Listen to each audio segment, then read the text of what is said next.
tout mauvais pot qui tue mes affaires soit remis au feu au nom de Jésus. Là où il met ces choses-là, il fait des incantations. Le pot où tout cela, il a mis ton nom. Et ça boue à chaque fois. Et tu ne peux pas réussir dans la vie. Tu dis que le Père de Dieu puisse remplir cela ce matin au nom de Jésus. Élève la voix. Nous allons élever la voix. Nous allons élever la voix. Il y en a qui ont vraiment des esprits de python, des esprits de serpent. Alors le Seigneur dit que voici, je vous ai donné le pouvoir de marcher sur les serpents et les scorpions et sur toute la puissance de l'ennemi. Reprends vos nuits. Esprit de serpent, nous allons vraiment briser sa tête ce matin au nom de Jésus. Quiconque est là ce matin, et il y a un esprit de serpent dans sa vie. Il y a les vipères, esprit de sirène des eaux, et la reine des côtes. Nous allons vraiment les déchiqueter un petit morceau au nom de Jésus. Esprit de mari de nuit, esprit de femme de nuit. Nous allons vraiment les paralyser ce matin, les déchiqueter un petit morceau. Et les tous la voix ce matin.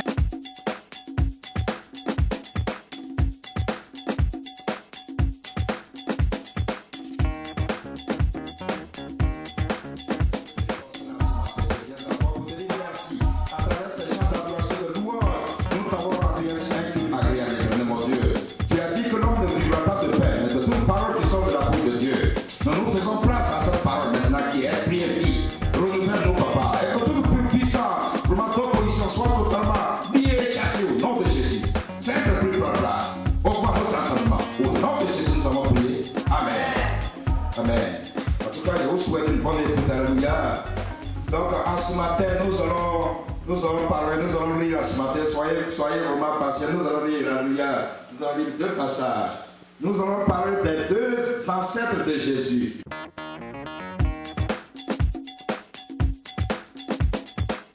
Nous allons parler des deux ancêtres de Jésus. Premièrement, ce sont les femmes. Premièrement, Ruth, qui était une Moabite.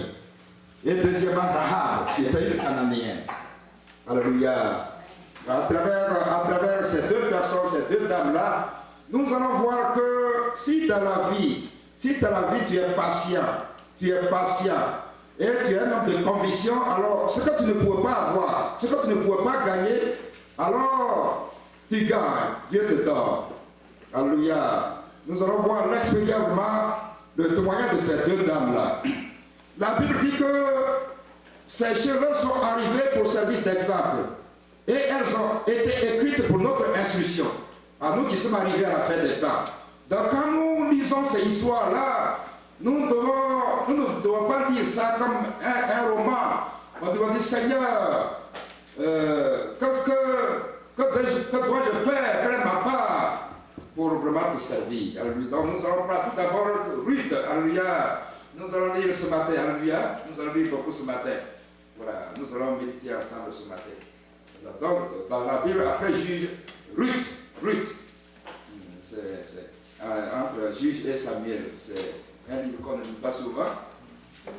C'est un livre qu'on ne lit pas souvent, on va lire ça ce matin, alléluia. Deux dames, voilà, ça va nous inspirer ce matin. Dieu utilise beaucoup les dames sur le plan spirituel. C'est pourquoi dans les villages, quand une femme elle est sorcière, mais c'est terrible. C'est terrible. Dans le village, on la voit comme ça, une dame, elle va au marigot, on dit, dans le monde, dans les ténèbres, elle est patronne. Donc les femmes, vraiment, Dieu les utilise beaucoup. Voilà. Donc Ruth. Voilà. Donc si vous êtes, nous lisons attachement, ils ont mis un titre, attachement de Ruth pour Naomi, sa belle-mère. Elle s'est attachée à sa belle-mère. Alléluia. Donc nous allons lire ensemble, alléluia. Donc nous allons méditer ensemble. Du temps des juges, il y eut une famine dans le pays. Voilà, il y a eu une famine dans le pays. Un homme de Bethléem, de Juda, partit avec sa femme et ses deux fils pour faire un séjour dans le pays de Moab. Voilà, donc il y avait la famine dans leur contrée. Donc cet homme de Bethléem, là, de Juda, il est parti avec sa femme et ses deux fils dans le pays de Moab. Le nom de cet homme était Elimelech, celui de sa femme Naomi. Et ses deux fils s'appelaient Machlon et Kiljon. Ils étaient Éphratiens de Bethléem de Juda. Arrivés au pays de Moab, ils y fixèrent leur demeure. Elimelech, mari de Naomi, mourut et elle resta avec ses deux fils. Donc arrivé dans le pays de Moab, voici que le mari de Naomi mourut. Et voici, elle est restée avec ses 2 fils. Elle est devenue veuve. Il prit des femmes moabites. Donc voici ces 2 fils-là ont pris des femmes moabites. Dont l'une se nommait Orpa et l'autre Ruth. Et ils habitèrent là environ 10 ans. Environ 10 ans. Machlon et Trison moururent aussi tous les 2. Donc voici que les 2 fils de la veuve, ils meurent également. Donc elle est restée maintenant seule avec sa belle-fille. Et Naomi resta privée de ses 2 fils et de son mari. Elle est partie avec tous ces gens, elle est maintenant près du village. Donc, puis elle se leva, elle et sa belle-fille, afin de quitter le pays de Moab. Car elle a appris au pays de Moab que l'Éternel avait visité son peuple et lui avait donné du pain. Elle a appris que dans son pays, maintenant, bon, Dieu a béni, il n'y a plus de famine. Donc elle veut quitter le pays de Moab pour rentrer chez elle. Parce que voici, elle est venue, le malheur, le décès l'a frappée. Elle sortit du lieu qu'elle habitait, accompagnée de ses 2 belles-filles. Et elle se mit en route pour retourner dans le pays de Juda. Alors Naomi dit alors à ses 2 belles-filles, allez, retournez chacune à la maison de sa mère. Que l'Éternel use de bonté envers vous, comme vous l'avez fait envers ceux qui sont morts et envers moi. Que l'Éternel vous fasse trouver à chacune du repos dans la maison d'un mari. Et elle les baisa, elle élevèrent la voix et pleurèrent. Voilà, voici que bon, tout le monde est bon. En tout cas, allez-y, parce que vous êtes encore jeune. Pour vous refaire, moi je vais rentrer chez moi. Et elle lui dit, non, nous irons avec toi vers ton peuple. Dans les 2, on dit, non, nous irons avec toi vers ton peuple. Alors Naomi répond, elle dit, non, retournez mes filles. Pourquoi viendrez-vous avec moi? Et j'ai encore dans mon sein des fils, qui puissent devenir vos maris. Retournez mes filles, allez, je suis trop vieille pour me remarier. Et quand je dirai, j'ai de l'espérance, quand cette nuit même je serai avec un mari et que j'enfanterai des fils, entendez-vous pour cela qu'ils eussent grandi, refuserez-vous pour cela de vous marier? Non, mes filles, car à cause de vous, je suis dans une grande affliction de ce que la main de l'Éternel s'est étendue contre moi. Donc, une façon de dire que non, c'est pas maintenant là à mon âge, je suis vieille. C'est pas maintenant quand je vais encore me marier, enfanter. Est-ce que vous allez attendre ces enfants-là pour qu'ils grandissent? Non, non, non, en tout cas, rentrez chez vous. Verset 14, et elles élevèrent la voix et pleurèrent encore. Donc, ces belles filles ont élevé la voix, elles ont commencé à pleurer. Orpa baisa sa belle-mère, mais Ruth s'attacha à elle. Donc l'autre, elle a donné fils à sa belle-mère et elle est partie. Alléluia. Elle représente un peu. Donc, nous allons commenter ensemble. Au fur et à mesure, le Seigneur nous enseigne. Alléluia. Donc voici que l'une des belles filles, là, Orpa, elle a abandonné, elle a dit au revoir. Ça représente vraiment les gens de personnes, les gens de chrétiens qui, vraiment, à la moindre chose, quand ça arrive, en tout cas, ils abandonnent, ils laissent, ils disent c'est ça, et ils s'en vont, et ils retournent dans le monde. Orpa a laissé et elle est partie. Et la Bible dit que Naomi dit à Ruth, voici ta belle-sœur est retournée vers son peuple et vers ses dieux. Voyez un peu comment on a écrit Dieu là. On a écrit ça avec petit d. Avec minuscule. C'est-à-dire qu'elle est retournée dans son idolâtrie, dans le monde. C'est les gens de personnes même qui, étant à l'église, quand il y a eu problème, bon, ils sortent de l'église et puis tu les vois dans le monde. Des fois même ils ont les boucles d'oreilles dans les nez, ils ont les chaînes aux pieds. C'est-à-dire qu'ils ont les tatous sur le corps, ils font beaucoup de choses, comme s'ils n'ont jamais lu la Bible. Ils sont même plus que ceux-là même qui étaient païens avant. C'est comme s'ils n'ont jamais lu la Bible. Donc elle est retournée avec ses dieux. C'est des gens qui font fétiche et tout. Si tu leur dis qu'une fois ils ont fréquenté l'église, en tout cas, vraiment quelqu'un va dire non. C'est des gens de personnes comme ça. Donc elle est partie, elle est retournée vers ses dieux. On a écrit Dieu avec petit d. Et c'est tout. Donc sa belle Naomi dit, retourne comme ta belle-sœur. Ruth répondit, ne me presse pas de te laisser.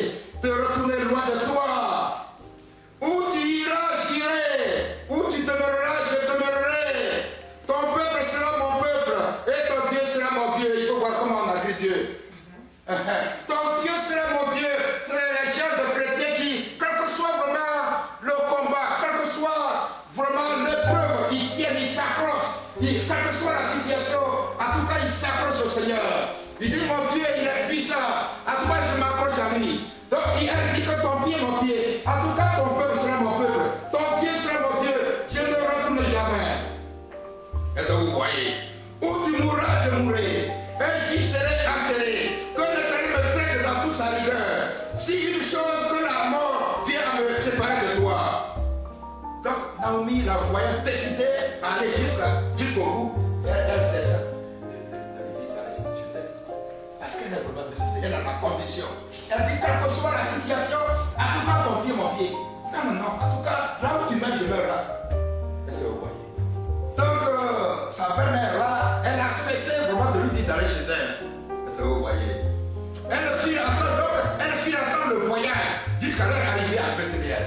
Donc, elle a suivi sa belle-mère jusqu'à Bethléem. Bethléem. Et lorsqu'elles entraient dans Bethléem, toute la ville fut émue à cause d'elle. Et les femmes disaient, est-ce la Naomi? Elle leur dit, ne m'appelez pas Naomi, appelez-moi Mara, car le Tout-Puissant m'a rempli d'amertume. J'étais dans l'abondance à mon départ, et l'Éternel me ramène les mains vides. Les mains vides. J'ai tout perdu là-bas, et j'ai bien les mains vides. Pourquoi m'appelez-tu Naomi? Après que l'Éternel s'est prononcé contre moi, et que le Tout-Puissant m'a affligé. Ainsi revint du pays de Moab, Naomi et sa belle-fille, Ruth la Moabite. Elles arrivèrent à Bethléem au commencement de la moisson des idoles. Alléluia. Donc Ruth s'est attachée à sa belle-mère et elles sont arrivées à Bethléem. Alléluia. Suivez vraiment le texte très bien. Nous sommes en train de méditer ensemble. Alléluia. Nous allons commenter ensemble. Donc elles sont là à Bethléem. Donc ici, Ruth va glaner dans le champ de Boaz. Donc arrivée, Naomi avait un parent de son mari. C'était un homme puissant. C'était un homme puissant. Et riche de la famille d'Elimelech. Et qui se nommait Boaz. Donc il savait Boaz qui est le parent de son mari. Un homme riche et puissant. Il est resté là. Donc Ruth la Moabite dit à Naomi, laisse-moi, je te prie, aller glaner des épis dans le champ de celui aux yeux duquel je trouverai grâce. Elle lui répondit, va ma fille. Parce qu'elle a une jeune fille, elle n'est plus mariée. Laisse-moi glaner, et puis, bon, mais si quelqu'un me voit, bon, mais en tout cas, viens faire le reste.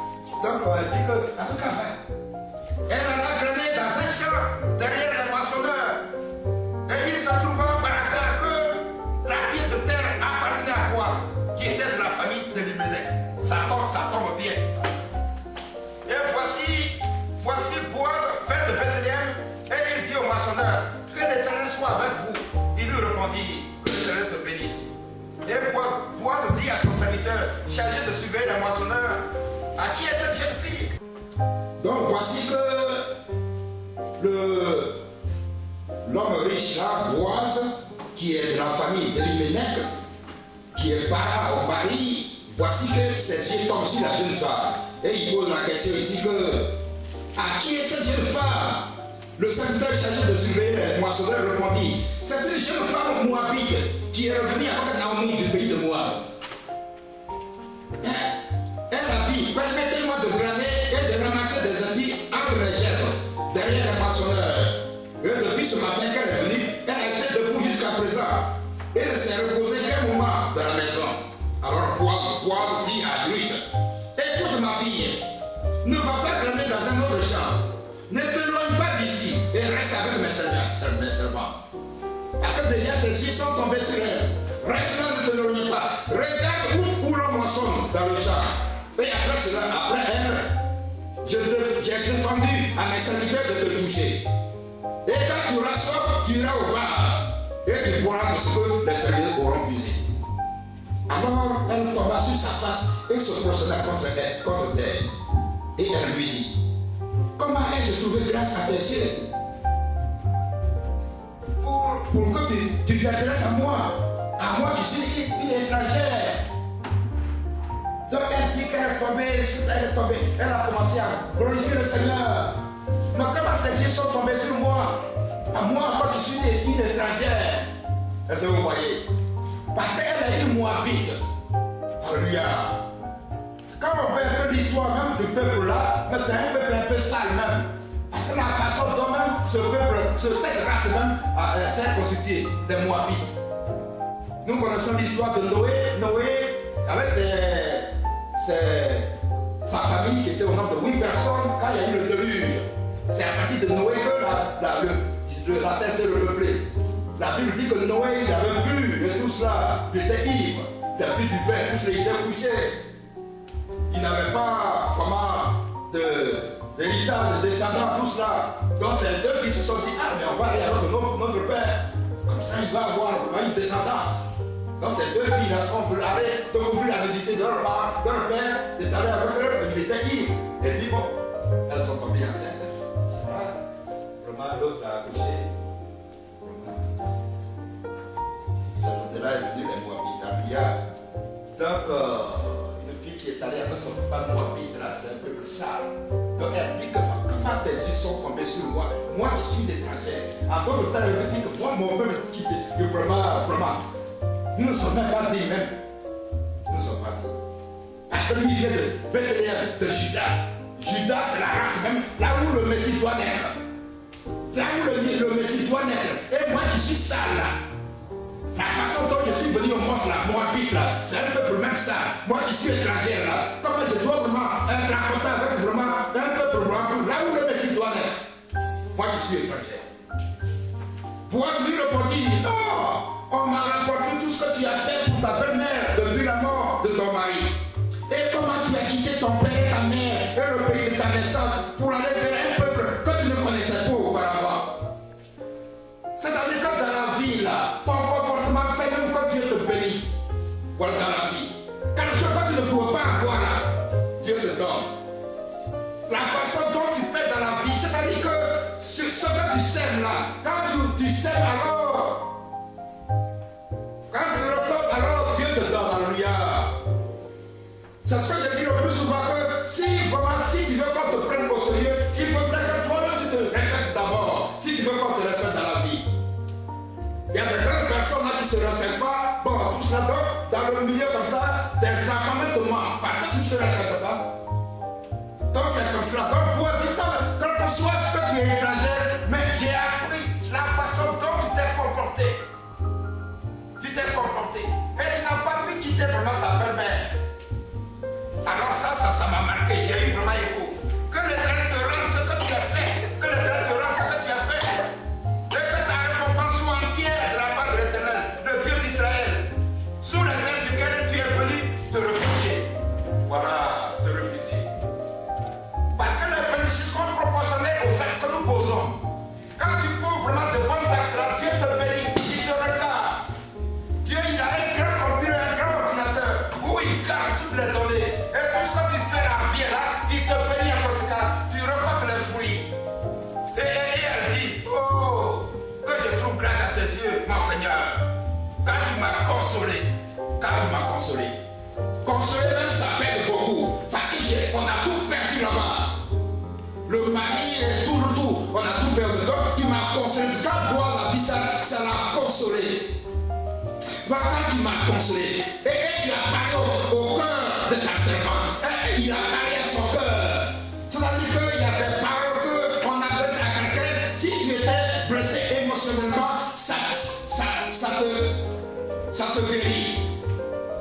Tu as parlé à mon cœur. Et pourtant, je ne suis pas, moi, comme l'une de tes servantes. Au moment du repas, Boaz dit à Ruth, approche-moi du pain et trempe ton morceau dans le vinaigre. Elle s'assit à côté des moissonneurs, on lui donna du grain rôti, elle mangea et se rassasia et elle garda le reste. Puis elle se leva au glaner. Boaz donna ce ordre à ses serviteurs, qu'elle glane aussi entre les germes et ne l'inquiétez pas. Donc Boaz, il a laissé des consignes pour que on prenne soin d'elle et tout cela. Il a laissé des consignes. Et même vous ôterez pour elle des germes, quelques épis, que vous la laisserez glaner sans lui faire des reproches. Il a laissé des consignes faites. Elle glana dans le champ jusqu'au soir. Et elle bâtit ce qu'elle avait glané. Et il y eut environ un épha d'or. Elle l'emporta et rentra dans la ville. Et sa belle-mère vit ce qu'elle avait glané. Elle sortit aussi le reste de son repas et elle lui donna. Alléluia. C'est pourquoi dans la vie, le plus souvent même, les orphelins réussissent dans la vie. Est-ce que vous voyez? Est-ce que vous voyez? Parce que la façon dont tu fais, le comportement, tout ce que tu fais, alors Dieu te bénit. aujourd'hui? Et où as-tu travaillé? Béni soit celui qui s'est intéressé à toi. Et Ruth fit connaître à sa belle-mère chez qui elle avait travaillé. L'homme chez qui j'ai travaillé aujourd'hui, dit qu'elle s'appelle Boaz.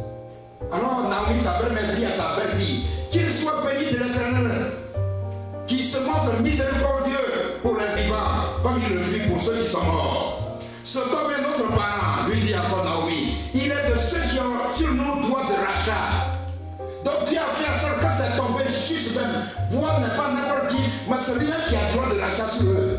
C'est-à-dire que quand ils doivent se marier dans les villages, le plus souvent, les gens dans nos sociétés, les gens payent la dot, tout ça.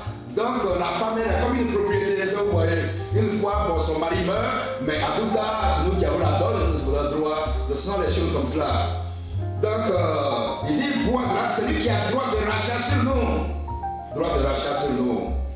Ruth la Moabite ajouta, il m'a dit aussi, reste avec mes serviteurs, jusqu'à ce qu'il ait achevé toute ma moisson. Et Naomi dit à Ruth, sa belle-fille, il est bon, ma fille, que tu sortes avec ses servantes et qu'on ne te raconte pas dans un autre champ. Voilà.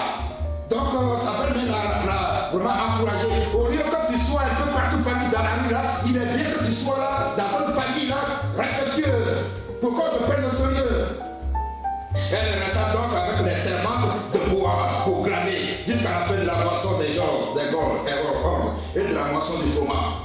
Et elle demeurait avec sa belle-mère. Elle a demeuré avec sa belle-mère. Est-ce que vous voyez? Naomi, sa belle-mère, lui dit, ma fille, je voudrais assurer ton repos afin que tu fusses heureuse. Et maintenant, Boaz, avec les serments duquel tu as été, n'est-il pas notre parent? Voici qu'ils doivent vanner cette nuit les orques qui sont dans l'air. Lave-toi et ouette-toi, puis remets tes habits et descends l'air. Tu ne te feras pas connaître la nuit jusqu'à ce qu'il ait achevé de manger et de boire. Et quand il ira se coucher, observe le lieu où il se couche. Ensuite va, découvre ses pieds et couche-toi. Il te dira lui-même ce que tu as à faire. Donc sa belle-mère, vraiment, lui donne des conseils. Là, en tout cas, il faut te laver très bien, mettre tes habits, abonne-toi très bien. Et puis regarde, bois, quand il va finir de manger, boire, il va aller se coucher. En tout cas, arrête-toi, va te coucher auprès de lui. Elle lui dit, je ferai tout ce que tu as dit. Elle descendit à l'air et fit tout ce qu'elle avait ordonné sa belle-mère. Boaz mangea et but et son cœur était joyeux. Il alla se coucher à l'extrémité d'un tas de gerbes. Ruth vint alors tout doucement, découvrit ses pieds et se coucha. Au milieu de la nuit se tombe une frayeur. Il se pencha et voici une femme était couchée à ses pieds. Il dit, qui es-tu? Elle répondit, je suis Ruth, ta servante. Et tends ton aile sur ta servante, quand tu as droit de rachat. Donc, il a droit de rachat sur elle. Alors, donc, bon, sa belle-mère, elle est pressée. Elle veut qu'en tout cas, elle parte tout de suite dans le lieu. Pour que vraiment, elle se marie vite. Et il dit, sois béni l'Éternel, ma fille. Ce dernier trait témoigne encore plus en ta faveur que le premier. Car tu n'as pas recherché des jeunes gens, pauvres ou riches. Maintenant, parce qu'il dit que, en tout cas, tu es très intelligente. Tu n'es pas allé ailleurs, mais tu es venu là où même on a droit de rachat sur vous. En tout cas, c'est très bien. Maintenant, ma fille, ne crains point. Je ferai pour toi tout ce que tu diras. Car toute la porte de mon peuple sait que tu es une femme vertueuse. Il est bien vrai que j'ai besoin, verset 12, voyez-vous. Il est bien vrai que j'ai le droit de rachat, mais il en existe un autre plus proche que moi. Parce que le droit, c'est un autre. Il lui dit la cause, ça vient, mais ce n'est pas encore mon tour. Est-ce que vous voyez? Quand tu fais les choses selon la volonté de Dieu, Dieu bénit. Alléluia. Si quelqu'un d'autre, il pourrait sortir sur l'occasion tout de suite. Mais il dit non. C'est-à-dire que dans la famille, là, il y a un qui a le droit vraiment de racheter sur moi, c'est son tour. Ce n'est pas mon tour, n'est pas encore arrivé. Est-ce que vous voyez? Passe ici la nuit et demain, s'il veut user avec toi du droit de rachat, à la bonne heure, qu'il le fasse. Mais si je ne lui prépare d'en user avec toi, j'en userai moi. L'Éternel vivant, reste sur coucher jusqu'au matin. Donc, Boaz, il fait les choses selon la volonté de Dieu, selon l'ordre divin. Quand tu fais les choses selon la volonté de Dieu, Dieu te bénit toujours. Donc il dit demain on va voir celui dont le tour est arrivé. Elle resta couchée à ses pieds jusqu'au matin et elle se leva avant qu'on puisse le reconnaître l'un et l'autre. Boaz dit qu'on ne sache pas qu'une femme est entrée dans l'air. Il ajouta, donne le manteau qui est sur toi et tiens-le. Elle le tint et il mesura 6 mesures d'or qui le chargea sur elle. Puis il rentra dans la ville. Ruth revint auprès de sa mère, sa belle-mère. Et Naomi dit, est-ce toi ma fille? Ruth lui raconte tout ce que cet homme avait fait pour elle. Elle dit, il m'a donné 6 mesures d'or en disant, tu ne retourneras pas en ville vers ta belle-mère. Et Naomi dit, sois tranquille ma fille, jusqu'à ce que tu saches comment finira la chose, car cet homme ne se donnera point de repos qu'il n'ait terminé cette affaire aujourd'hui. Voilà. Donc reste tranquille, reste dans ça, on va voir comment ça va se terminer. Mais dans ça là, tu vas te marier. On va voir, ça va se terminer très bien. On voit maintenant chapitre 4, mariage de Ruth avec Boaz. Voici que Boaz va marier Ruth. Boaz monta à la porte et s'y arrêta. Or, voici celui qui avait le droit de rachat et dont Boaz avait parlé.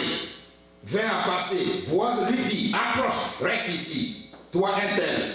Et il s'approcha et s'arrêta. Boaz prit alors 10 hommes parmi les anciens de la ville et il dit, asseyez-vous ici, et ils s'assirent. C'est-à-dire qu'il a pris le soin de prendre des témoins, 10 témoins. Pour que tout soit clair, celui qui a le droit de rachat sur vraiment Ruth, il va vraiment mettre ça vraiment devant ses témoins pour qu'il clarifie. Puis il dit à celui qui avait le droit de rachat, Naomi, revenue du pays de Moab, a vendu la pied de terre qui appartenait à notre frère Elimelech. J'ai cru devoir t'en informer et te dire, acquiers-la en présence des habitants et en présence des anciens de mon peuple. Si tu veux racheter, rachète. Mais si tu ne veux pas, déclare-le-moi, afin que je le sache. Car il n'y a personne avant toi qui ait le droit de rachat. Et je l'ai après toi. C'est après toi que je viens. Et il répondit, je rachèterai. Boaz dit, le jour où tu accueilleras le champ de la main de Naomi, tu l'accueilleras en même temps que Ruth, la Moabite, femme du défunt, pour relever le nom du défunt dans son héritage. Donc si tu prends le repas de terre là, en héritage, tu prendras en même temps sa femme, pour relever l'héritage, pour lui donner une progéniture, une descendance, pour que celui qui est mort là, il ne soit pas vraiment mort pour rien. Pour relever vraiment le nom du défunt dans son héritage. Et celui qui avait le droit de rachat répondit, je ne puis pas racheter pour mon compte. Crainte de détruire mon héritage, prends pour toi mon droit de rachat, car je ne puis pas racheter. Donc celui qui avait rachat, il dit, non, lui, il ne veut pas salir son héritage. Il veut avoir ses enfants, tout cela, il ne veut pas de mélange. Voilà, moi je ne rachète pas, je ne prends pas la femme, je ne veux rien du tout, vous voyez. Voilà. Je ne veux pas mélanger vraiment mon héritage. Donc, autrefois en Israël, pour valider, il a été témoin de tous. Celui qui avait le droit de l'achat, il a refusé. Donc, Boaz a pris. Et vraiment, tout le monde, ils ont été témoins. Tout le peuple qui était à la porte et les anciens dirent, nous en sommes témoins que l'Éternel rende la femme qui entre dans ta maison semblable à Rachel et à Léa. Parce que c'est Rachel et Léa qui ont donné les 12 tribus d'Israël, les 2 femmes de Jacob. Dit, il faut que ta femme, Ruth, elle soit comme Rachel et Léa, qui toutes les 2 ont bâti la maison d'Israël. Manifeste ta force dans Ephrata, et fais-toi un nom dans Bethléem. Voilà. Ils ont prononcé même c'est une parole prophétique même. Il dit, fais-toi un nom